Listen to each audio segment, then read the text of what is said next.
श्री स्वामी समर्थ. जय जय स्वामी समर्थ.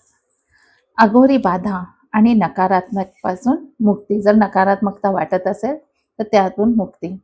नमस्कार भक्तांनो, जर आपल्याला सुद्धा असं वाटत असेल की मी जेव्हाही घरामध्ये येतोय तर काही असं घडतंय जे घडायला नकोय. आता नकारात्मक म्हणजे काय, त्याचे लक्षण काय? जर तुम्ही घरामध्ये येत असाल आणि तुम्हाला वाटत असेल की मला घरामध्ये जायचंच नाही, पाय ठेवला तर अस्वस्थ वाटतंय, असं शरीर भारी होतंय, छातीमध्ये दडपणा वाटतोय, किंवा घरामध्ये पाय ठेवल्यावर अचानकच लोक तुमच्यावर चिडचिड करायला लागत असतील, विनाकारण छोट्या छोट्या गोष्टींवर वाद करत असतील, किंवा जे तुळशीचं तुमचं रोप आहे छोटंसं जे तुम्ही लावून ठेवलंय त्याला खत पाणी सगळं करताय पण ते घडी वाळून जात आहे. अशी काही प्रॉब्लेम्स तुमच्यावर होत आहे का, की घरामध्ये आल्यावर काहीतरी असं वाटतंय जे वाटायला आपल्याला नकोय?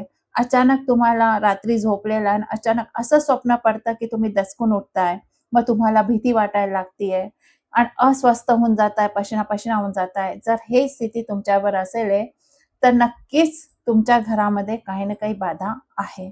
पण याकरता अजिबात घाबरू नका, कारण की स्वामी समर्थ महाराज आपल्या पाठीशी आहे. कारण की त्यांनी सांगितलेलं आहे, भिऊ नको, मी तुझ्या पाठीशी आहे. त्यावर असे 5 अमोघ उपाय आहे. जे उपाय तुम्ही स्वामींचे कराल ना, तर तुमच्या शरीरामध्ये असो, मानसिकता असो, घरातील असो, जी काही बाधा आहे ती जडपासून उखडून स्वामी स्वतःच त्याला बाहेर करून देतील. तर अशी काही त्रास आपल्या असेल तर नक्कीच हा व्हिडिओ पूर्ण पहा. स्वामींचा पहिला उपाय जो आहे तो आहे स्वामी कवच.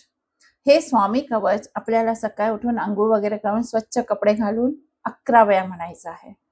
त्यानंतर आपल्याला 11 माळी श्री स्वामी समर्थांच्या करायच्या आहे. आता जेव्हा हे कवच म्हणू 11 वेळा स्वामी समर्थांचं हे मंत्र करू तर काय होईल, तर आपल्या आजूबाजू एक अभेद्य कवच निर्माण होईल, सुरक्षा कवच निर्माण होईल. जे आपल्याला करणी बाधा आहे, नजर दोष आहे, किंवा कोणची नकारात्मक ऊर्जा जी तुमच्या आजूबाजू आहे ती तुम्हाला त्रास देतीये, तर ती तुमच्या आजूबाजू येणं बंद होऊन जाईल. ती तुमच्या आजूबाजू भटकू सुद्धा शकत नाही. म्हणून जर हे तुम्हाला कवच पाठ हे पूर्ण केलं आणि जप केला तर नक्कीच तुम्हाला फरक दिसायला लागेल, की माझ्या मनामध्ये जी अस्वस्थता होती, जे छातीमध्ये भारीपण वाटत होतं, ते भारीपण आता मला नाही वाटत आहे. तर ही सेवा आपण करू शकतो. जशी आपल्याकडे वेळ असेल तसं ही सकाळी लवकर उठून केले तर ही जी सेवा आहे ही खूप फळदायी होती. दुसरा जो उपाय आहे, सिद्ध रक्षा कवच मंत्र आणि तीर्थ. आपल्याला काय करायचं आहे, स्वामींसमोर बसायचं आहे. एका तांब्याच्या लोट्यामध्ये जल भरून घ्यायचं आहे. त्याच्यामध्ये एक तुळशीपत्र टाकायचं आहे. ते तुळशीपत्र वगैरे टाकून स्वामींसमोर ठेवायचं आहे आणि मंत्र म्हणायच्या आधी आपल्याला एक स्वामींशी प्रार्थना करायची आहे. पहिले ती प्रार्थना आपल्याला करून घ्यायची आहे, मगच आपले मंत्र सुरू करायचे. सगळ्यात पहिले आपल्याला गणेश श्लोक म्हणायचा आहे. वक्रतुंड महाकाय सूर्यकोटी समप्रभ निर्विघ्नं कुरु मे देव सर्व कार्येषु सर्वदा. त्यानंतर कुलदेवताचे आणि गुरुचे स्मरण करायचे आहे. श्री कुलदेवताभ्यो नमः, श्री गुरुभ्यो नमः, श्री स्वामी समर्थाय नमः. त्यानंतर आपल्याला हा जो श्लोक आहे जमल्यास 1 माळ पूर्ण करा, नाही तर कमीत कमी 21 वेळा तरी हा श्लोक आपल्याला म्हणायचा आहे. आता जो मंत्र आपल्याला 1 माळ करायचा आहे तो मंत्र आपल्याला म्हणायचा आहे. ओम दत्तात्रेयाय विद्महे योगेश्वराय धीमहि तन्नो दत्त प्रचोदयात. ओम दत्तात्रेयाय विद्महे योगेश्वराय धीमहि तन्नो दत्त प्रचोदयात. ओम दत्तात्रेयाय विद्महे योगेश्वराय धीमहि तन्नो दत्त प्रचोदयात. ही माळ आपल्याला 108 वेळा करायची आहे आणि याने काय होईल, आपलं तीर्थ बनून तयार होईल. आणि हे तीर्थ जेव्हा आपलं तयार होऊन गेलं तर आपल्याला काय करायचं, आपल्या घराच्या प्रत्येक कोपऱ्यामध्ये हे तीर्थ शिंपडायचं आहे.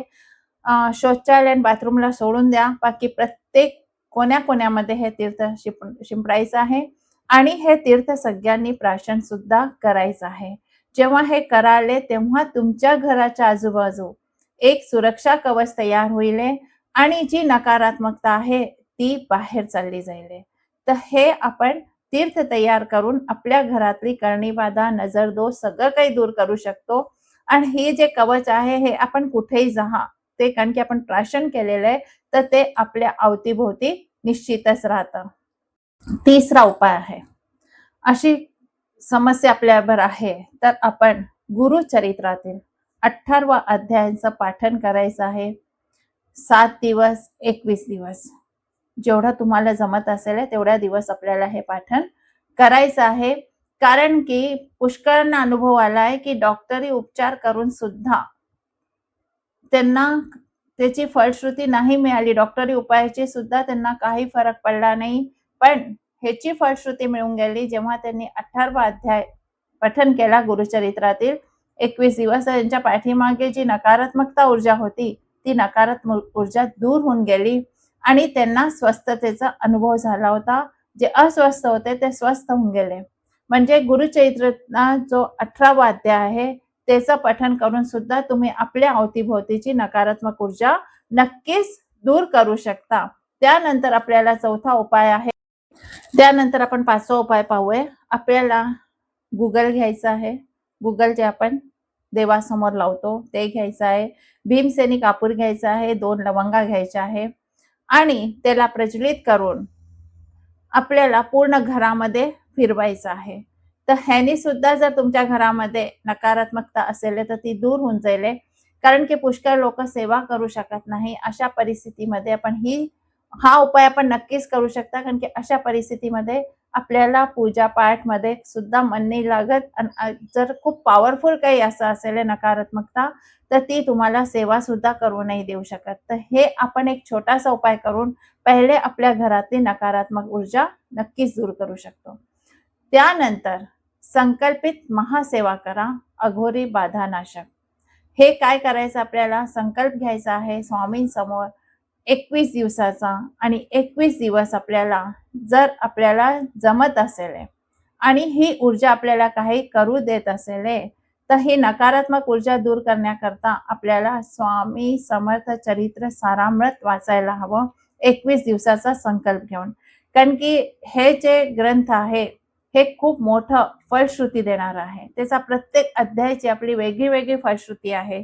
तर जर तुमच्या जीवनामध्ये अशी काही अघोरी बाधा असेल तर त्याचा सगळ्यात मोठं हे नाशक आहे. हे आपल्याला त्या नकारात्मक ऊर्जेपासून वाचवेल आणि संपूर्ण घरामध्ये आपल्या अवतीभोवती संपूर्ण परिवाराच्या अवतीभोवती एक अभेद्य सुरक्षा कवच निर्माण करून देईल. जर तुमच्या बरोबर अशी काही त्रास आहे, अशी काही बाधा आहे आणि तुम्हाला कळत असेल की बाधा मला त्रास देतीये तर तेव्हा हा जो उपाय आहे संकल्पित महासेवा हे आपण करू शकता. पण प्रत्येक सेवा करताना हे लक्षात ठेवा की आपल्याला मांसाहार नाही करायचा आहे आणि सात्विक आहार घ्यायचा आहे. जर आपण हे उपाय केले आणि आपल्या आजूबाजूची जेव्हा करणी बाधा ही दूर होऊन जाईल तर तुमचं मन बिलकुल शांत होऊन जाईल. आणि मन शांत झाल्यावर तुम्हाला जे उपाय करायचे ते उपाय तुम्ही करू शकता. स्वामी सेवा करू शकता इच्छापूर्तीसाठी. पण जो पण करणी बाधा घरात राहील तुमची कोणतीही सेवा फलश्रुती देणार नाही. हा व्हिडिओ आवडला असेल आणि आपल्या घरामध्ये काही असं असेल तर नक्कीच ही सेवा करून पहा आणि व्हिडिओला लाईक, शेअर आणि सबस्क्राईब करा. जर कोणाच्या घरामध्ये अशी करणी बाधा असेल तर त्यांची दूर होऊ शको. हीच आपली स्वामी सेवा आहे. भेटूया आपल्या नेक्स्ट व्हिडिओमध्ये. श्री स्वामी समर्थ. जय जय स्वामी समर्थ.